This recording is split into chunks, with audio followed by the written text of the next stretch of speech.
ਅੱਜ ਆਪ ਜੀ ਤੇ ਮਾਨਹਾਨੀ ਦਾ ਦਾਵਾ ਕੀਤਾ ਦਿੱਲੀ ਕਮੇਟੀ ਵੱਲੋਂ, ਉਸ ਤੇ ਆਪ ਜੀ ਕੀ ਕਹਿਣਾ ਚਾਹੋਗੇ? देखो गल हैगी जी कि मैनू बड़ी खुशी है कि इन्होंने मेरे ते मानहानी का दावा किया, पर मैं समझदा वां कि ये बेगैरत लोग है। गुरु का धान खाण वाले विच गैरत खत्म हो जाती है। मैं जिहड़ी प्रैस कानफ्रेंस की है, उस कानफ्रेंस दे विच मैं जिहड़े दोष लाए हैं उन्होंने दोषों के 10%, 15%, 20% घट लाए, एक पैसा वध नहीं लाया। मैं पूरे 16 महीने इन्होंने दिते काम करने वास्ते जी।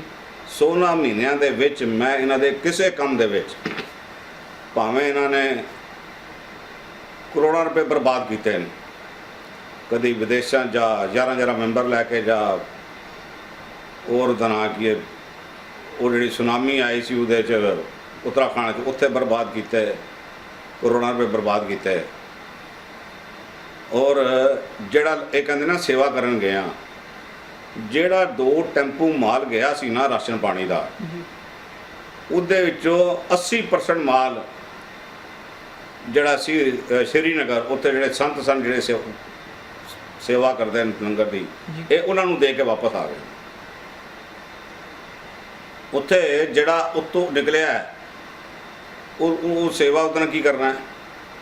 क्लेम उत्तराखंड की सरकार भी कर रही है, चोणी कमेटी भी कर रही है, और ये भी कर रही है, और सब बोगस है, सारे बोगस काम इन्होंने किया। जिहड़े बाकी दे मैं एलीगेशन लगाए मैं समझदा वां, मैं एक इन्हां दी इस मानहानि के केस नूं लड़न वास्ते पूरी तरह संपन्न। बाकी इन्होंने जड़ा क्या 1 रुपया जमा करा तो असी केस नहीं पावांगे, मैं समझदा वां इन्होंने अपनी औकात जी हैगी रुपया कीमत पा के अपनी औकात दस दी है। प्रधान ने भी दस दी, जनरल सकत्तर भी दस दी। इन्हों की औकात दोवां की 98 1 दी ते 98 1 दी, या चलो अज दे विच 50-50 पैसे कहते, इस तो उपर की उन्होंने औकात नहीं रही। जितों तक मैं अगे कह बैठा वां बई इन्होंने करोड़ों रुपए बर्बाद किए सफर जाके, करोड़ों रुपए बर्बाद किए भर्ती वाधू करके, और अज इंजीनियरिंग कॉलेज की गल लै लो, 100 एयर कंडीशन इन्होंने खरीद ले सन पिछले साल, जिहदी एक पैसा लोड़ नहीं सी।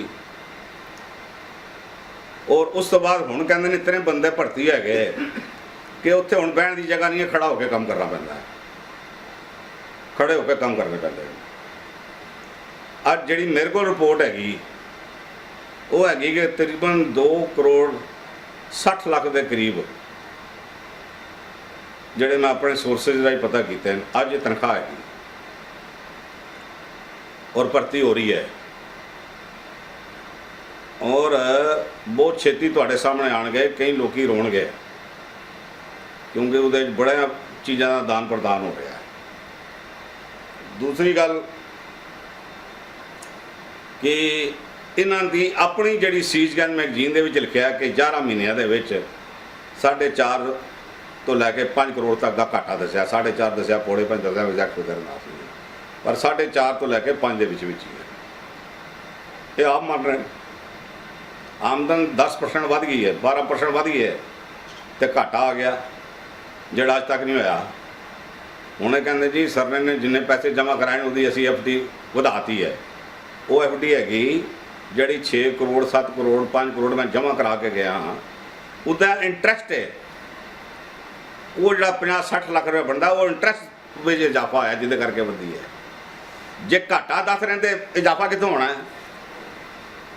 75 करोड़ रुपया एजुकेशन फंड मैं इत्थे छड़ के गया, स्कूलों का, कॉलेजों का, इंजीनियरिंग कॉलेज का, उन्होंने ये दसन कि हुण इन्होंने इस साल दे विच उहदे च कितना इजाफा किया है। इजाफा का उर्दू का लफ्ज़ है वाधा किया है, दसन। ये मत समझना कि दिल्ली कमेटी में झूठ और कुफर तोल गए, जथेदारां कोलों झूठ बुलवा के पंजाब की सरकार, दिल्ली की सरकार, कांग्रेस पार्टी, बादल दल, मैनू हराने वास्ते ਜਿਹੜੇ एक दूए के वैरी है कांग्रेस ते बादल दल, मैनू हराने वास्ते दोवें भी इकट्ठे हो गए हैं जी।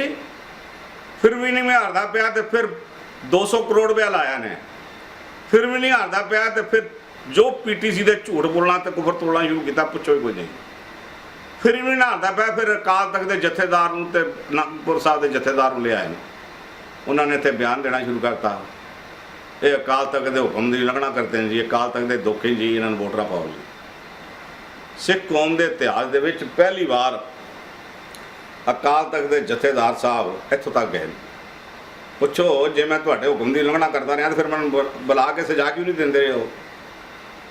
उस अकाल पुरख का मैं धन्नवादी हाँ, मैंने 10 बार बुलाया, 10 वार मैंने सजा नहीं दे सके, धार्मिक सजाई सी।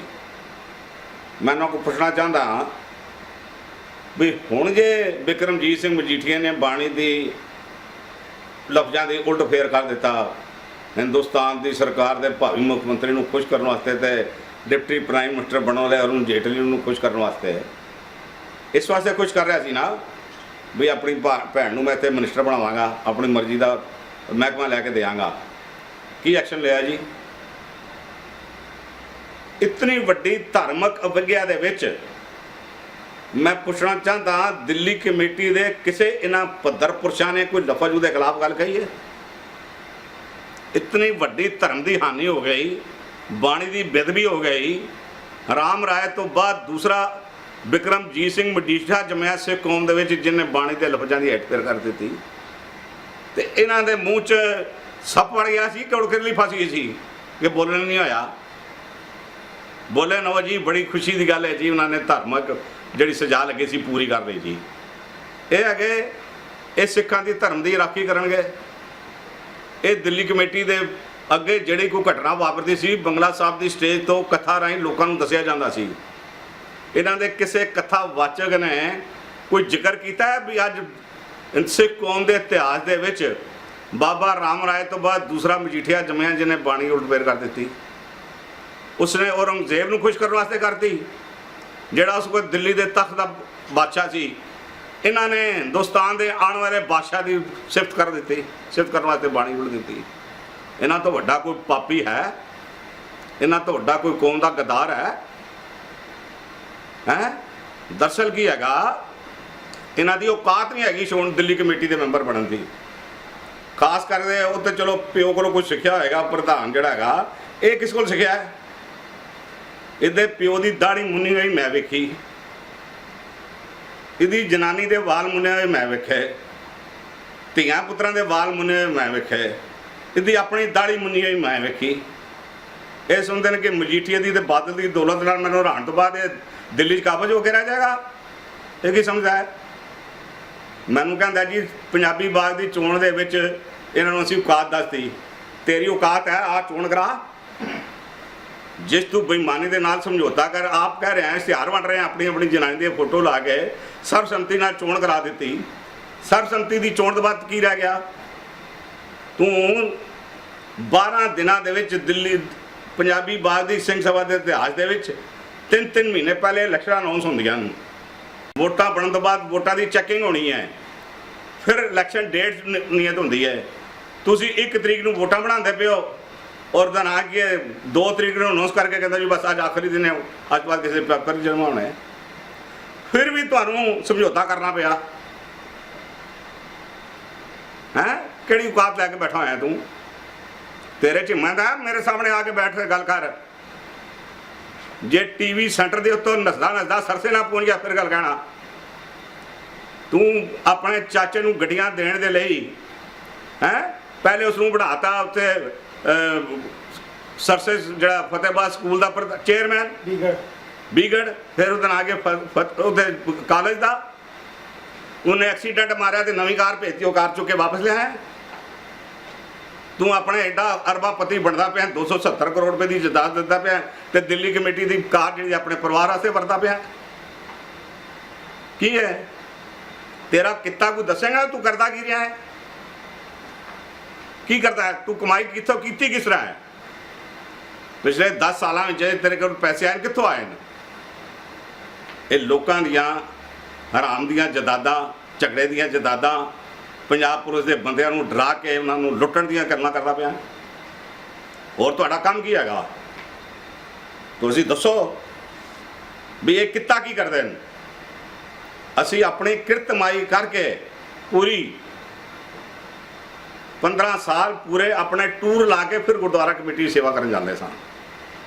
10 ਨੌਵਾਂ ਦੀ ਕਿਰਤ ਕਰਕੇ ਜਿਹੜੀ ਗੁਰੂ ਮਹਾਰਾਜ ਨੇ ਦੱਸੀ ਹੈ। ਹੁਣ ਹਿੰਮਤ ਹੈ, ਆਓ ਮੁਕੱਦਮਾ ਕਰੋ। ਤੁਹਾਡੇ ਮੈਂ ਮੁਕੱਦਮੇ ਪਰਚੇ ਨਾਲ ਦਿੱਤੇ ਤੇ ਫਿਰ ਤੁਸੀਂ ਦੱਸਾਂ। ਤੁਸੀਂ ਸ਼ਕਲ ਵਿਖਾਣ ਜੋਗੇ ਰਹਿ ਗਏ ਦਿੱਲੀ ਦੇ ਸਿੱਖਾਂ ਨੂੰ, ਦੁਨੀਆ ਦੇ ਸਿੱਖਾਂ ਨੂੰ। ਫਿਰ ਮੈਂ ਕਹਿਣਾ ਤੁਹਾਨੂੰ ਸ਼ਰਮ ਨਹੀਂ ਆਈ? ਤੂੰ ਆਪਣਾ ਨਿਰੰਕਾਰੀ ਹੋਣ ਦਾ ਸਬੂਤ ਦੇਤਾ। ਅੱਜ ਤੱਕ ਪੰਜਾਬੀ ਬਾਗ ਦੇ ਵਿੱਚ ਨਿਰੰਕਾਰੀਆਂ ਨੇ ਸਮਾਗਮ ਨਹੀਂ ਕੀਤਾ ਸੀ ਅੱਜ ਤੱਕ। ਇਹ ਪਹਿਲੀ ਵਾਰ ਹੈ। ਤੇਰੀ ਸਰਦਾਰਨੀ ਹੋਵੇ ਕਾਰਪੋਰੇਸ਼ਨ ਦੀ ਮੈਂਬਰ, ਉਹਦੀ ਇਜਾਜ਼ਤ ਬਗੈਰ ਇੱਥੇ ਕੋਈ ਵਿਆਹ ਨਹੀਂ ਕਰਾ ਸਕਦਾ, ਤੇਰੀ ਇਜਾਜ਼ਤ ਦੇ ਬਗੈਰ।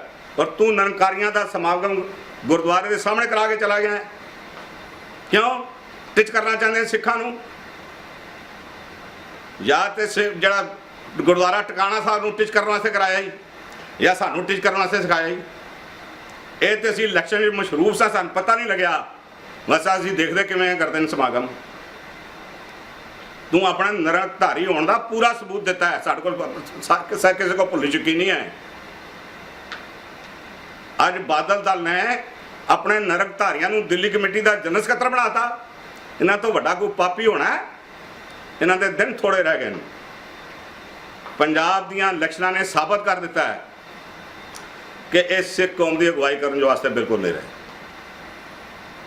ਜਿਹੜੀਆਂ 4 ਸੀਟਾਂ ਜਿੱਤੇ, 1 ਸੀਟ ਨੂੰ ਛੱਡ ਕੇ ਮਸਾਂ ਆਪਣੀ ਜਾਨ ਬਚਾ ਕੇ ਆਏ ਨੇ। ਉਹਦੇ ਵਿੱਚ ਵੀ ਆਪੋਜੀਸ਼ਨ 7 ਲੱਖ ਵੋਟਾਂ ਲੈ ਕੇ ਜਾ ਰਹੀ ਹੈ ਤੇ ਇਹ 3 ਲੱਖ ਲੈ ਕੇ ਜਾ ਰਹੇ ਨੇ। ਸਾਰਾ ਜਾ ਕੇ ਸਦਰ ਨਸ਼ਰ ਤੱਕ ਲਓ। ਇਹਨਾਂ ਦੇ ਬੜੇ ਬੜੇ ਭਲਵਾਨ 2.5 ਲੱਖ ਵੋਟਾਂ ਤੋਂ ਹਾਰ ਰਹੇ ਨੇ। ਜਿਹਨੂੰ ਕਹਿੰਦੇ ਸੀ ਮਹਾਰਾਜਾ ਨੂੰ ਇਵੇਂ ਭੇਜਾਂਗੇ, ਪੁੱਛੋ ਕੁਝ ਨਹੀਂ, 1,05,000 ਵੋਟਾਂ ਤੋਂ ਅਗਲਾ ਜਿੱਤਿਆ। ਜਿਹੜਾ ਹਿੰਦੁਸਤਾਨ ਦੀ ਮੌਜੂਦਾ ਸਰਕਾਰ ਦੀ ਨੰਬਰ 2 ਬਣਨ ਦਾ ਸੁਪਨਾ ਲੈ ਰਿਹਾ ਸੀ, ਔਰ ਲੈ ਨਹੀਂ ਸੀ, ਉਹਦੀ ਇਹਨਾਂ ਨੇ ਬੇਇੱਜ਼ਤੀ ਕਰਾ ਕੇ ਰੱਖ ਦਿੱਤੀ। ਇਹਨਾਂ ਪਿੱਛੇ ਬੇਇੱਜ਼ਤੀ ਹੋ ਗਈ ਇਹਨਾਂ ਦੀ। ਇਹ ਆਪਣੀ ਔਕਾਤ ਦੇਖਣ, ਔਕਾਤ 'ਚ ਗੱਲ ਕਰਨ। ਮੈਂ ਵੈਲਕਮ ਕਰਦਾ ਵਾਂ ਵੀ ਜਿਹੜਾ ਨੇ ਮੈਨੂੰ ਨੋਟਿਸ ਭੇਜਿਆ, ਉਹਦੇ ਜਿਹੜੀ 1 ਰੁਪਏ ਦੀ ਮੰਗ ਕੀਤੀ ਹੈਗੀ, ਮੈਨੂੰ ਉਹਨਾਂ ਦੋਵਾਂ ਨੇ ਆਪਣੀ ਠਾਣੀ ਦੀ ਔਕਾਤ ਦੱਸ ਦਿੱਤੀ ਹੈਗੀ। ਬਾਕੀ ਮੈਂ ਨਾ ਰੁਪਈਆ, ਨਾ 10,000, ਨਾ 20,000, ਨਾ ਲੱਖ, ਨਾ 50 ਲੱਖ ਮੁਕੱਦਮਾ ਲੜ ਕੇ ਇਹਨਾਂ ਦੇ ਜਿਹੜੇ ਕਾਰਨਾਮੇ ਹੈਗੇ, ਇਹਨਾਂ ਦੇ ਚਿਹਰੇ ਜਿਹੜੇ ਬੇਨਕਾਬ ਕਰਕੇ ਰੱਖਦੇ ਹਨ। ਹਾਂਜੀ, ਬਹੁਤ ਬਹੁਤ ਧੰਨਵਾਦ। ਆਪ ਜੀ ਨੇ ਬੜੀ ਬੇਬਾਕੀ ਨਾਲ ਸਾਡੇ ਸਵਾਲਾਂ ਦੇ ਜਵਾਬ ਦਿੱਤੇ ਨੇ। ਅਸੀਂ ਆਪ ਜੀ ਦੇ ਬਹੁਤ ਧੰਨਵਾਦ। ਮੈਂ ਆਪਣੇ ਸਟੈਂਡ ਤੇ ਕਾਇਮ ਹੈਗਾ। ਮੈਂ ਕੋਈ ਇਹਦੇ ਵਿੱਚ ਇੱਕ ਪੈਸਾ ਝੂਠ ਨਹੀਂ ਬੋਲਿਆ। ਇੱਕ ਪੈਸਾ ਘੱਟ ਜ਼ਰੂਰ ਦੱਸਿਆ, ਵੱਧ ਨਹੀਂ ਦੱਸਿਆ। ਇਹ ਵੀ ਮੈਂ ਸਾਰਿਆਂ ਨੂੰ ਦੱਸਣਾ ਚਾਹੁੰਦਾ। ਧੰਨਵਾਦ ਆਪ ਜੀ ਦਾ। ਵਾਹਿਗੁਰੂ ਜੀ ਕਾ ਖਾਲਸਾ, ਵਾਹਿਗੁਰੂ ਜੀ ਕੀ ਫਤਿਹ।